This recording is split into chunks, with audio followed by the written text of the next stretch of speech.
Our next step is to close the side seams. Normally I'd say sew it down, overlock it in one, but because my fabric is rather thick, gauze has 2 layers, so it's 4 layers, so I decided to serge it first and then sew it together. You sew it together obviously with the right sides facing, and then it's a 1 centimeter seam allowance. I'm just putting 2 pins in, one at the top, one at the bottom. You don't really need to overpin this. And we're stitching this together with that seam allowance. Line up the edge of your fabric with the 1 centimeter seam allowance on the needle plate, and then just sew it together.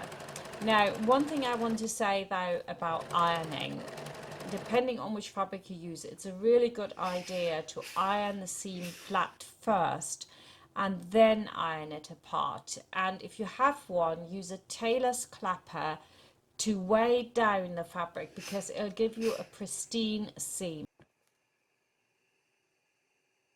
Mine comes from New York. It's from Cottage Lane. I love those guys. They do some really nice bits and pieces, so give them a bit of love and purchase it from them through my Amazon shop.